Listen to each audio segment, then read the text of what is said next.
Morning YouTube, and welcome back to my channel. It's been a little while, a couple of weeks since my last video. The last video being the soft top, what do you call it, resealing, that's the one.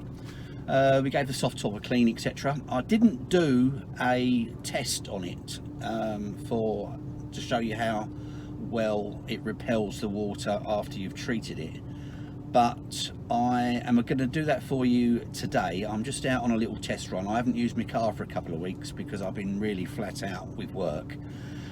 This is kind of like a pre-video to my next video. Well, that's the case, it would be, isn't it?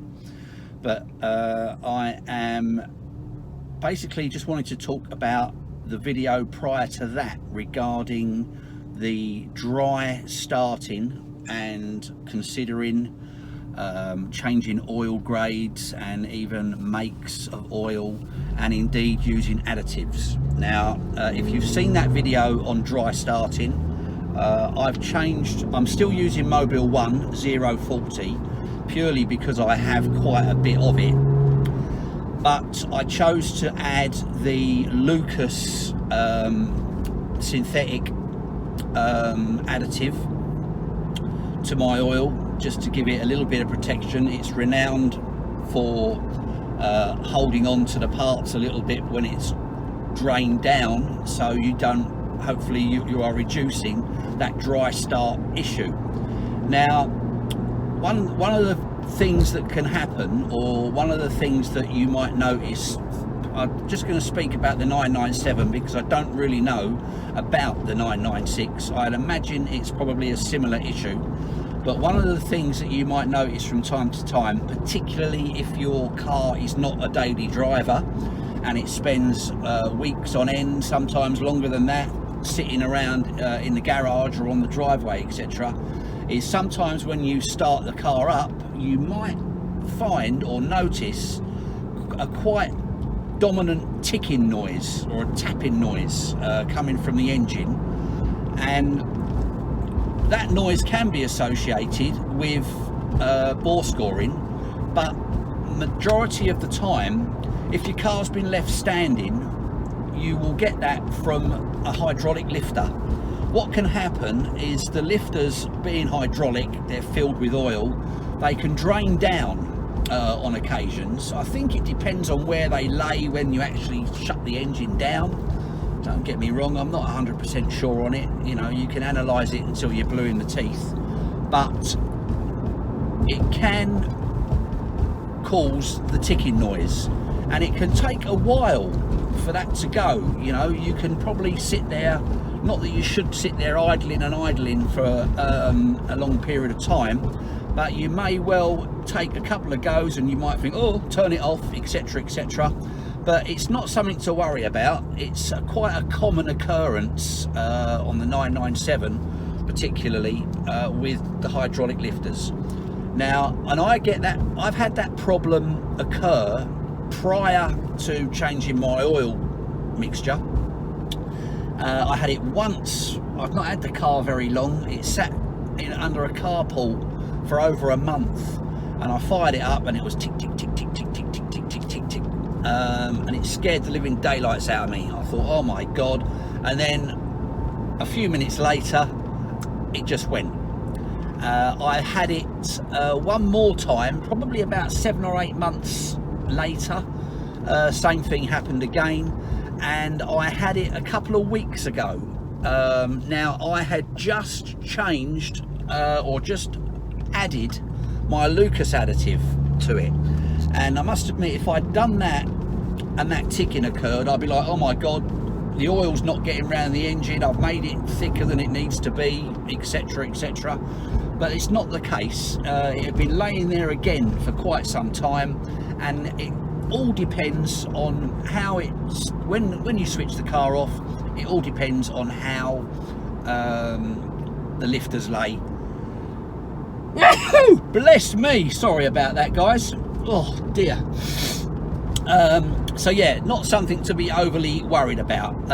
If your car is used like every day or every couple of days or several times a week, you'll never really likely to encounter that issue. So something to consider, but not to overly fret about. The bore scoring and that noise are two totally different things and not something to worry about. Now, I'm just out having a little spin. The video coming up is going to be about another leather repair. I had a little score. I can't show you it right now, but I will show you. I had a little scrape in my bolster on the passenger side, which is from, again, it wasn't from my time, it was prior to my ownership, and I believe it's the seat belt buckle has scored it. Very careless, but nevertheless, after my other video which I did on the leather restoring and trim work upgrade, I was really pleased with the results that I got from it, and I'm now going to attempt something a little bit more in depth and deal with an actual scoring in the leather, which is going to involve filling, etc. So that's the next video that's coming up immediately after this one, and within certainly a day of this one going live. I also just want to say that I have reached I'm just over my first 100 subscribers, and that is actually thanks to the video that I did regarding the leather trim and restoration work video, which has received getting on for 2,500 views in about 3 weeks when I posted it ago. So let me say thank you for that support. It's phenomenal.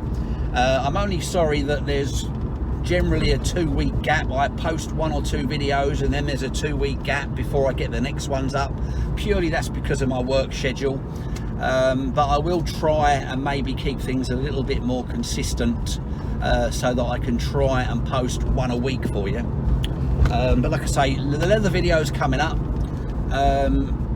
As far as the oil additive is concerned, I've finally, when I first did the video, if you watch that video, you'll see that I only put 1 litre of the Lucas additive in, purely and simply because I had forgotten to order 2. The percentage ratio is about 60% of your overall sump capacity, so sort of you're looking 7 odd litres. So I went for 2 litres, replacing, obviously, removing 2. I didn't do an oil change because it hasn't been long since I've done that. So basically I removed the 2 litres roughly and topped it up with the Lucas. I've got no issues with it. I don't really notice a great deal of difference, to be honest, but it's all up here, and I'm thinking to myself, well, at least I've done a little bit more to hopefully protect. And I've noticed I've had quite a few comments regarding the oil as well. A lot of people have steered away from the 040, and they're using, say, a 540. A lot are using Motul. A lot are using Helix. There are, you know, like I say, when these cars were built 15, 16 years ago, yeah, Mobil 1 was the thing, and I know Mobil 1 or Mobil oils are still the chosen lubricants of Porsche. But you know, there's been no one's come along and said, right, from Porsche, no one's come along from Porsche and said, well, look, all you 997 owners, it's 15 years on now, we think you should use this to help protect your cylinders and your rings and your ends and bearings, etc. If that has happened, it's not something that I'm aware of, so I have taken it upon myself to do it. It just makes sense. Oils have come a long way in those 15 years, from the days of 040 and Mobil 1, and I'm sure Mobil 1 has also improved its production and quality of its products, but I'm happier with the additive, knowing that I've made it just a little bit thicker. You know, I don't let my car idle from cold. I do treat it with the utmost respect, and hopefully we'll see in time, you know, that it's not it's a preventative measure. I'm not trying to cure a problem with it. If you've got bore scoring, or you've got issues with rings or cylinders, etc., then to be honest, any additive, it's unlikely that it's going to do a great deal for you in reality, other than maybe, you know, prolong its life before it needs to be stripped down and rebuilt.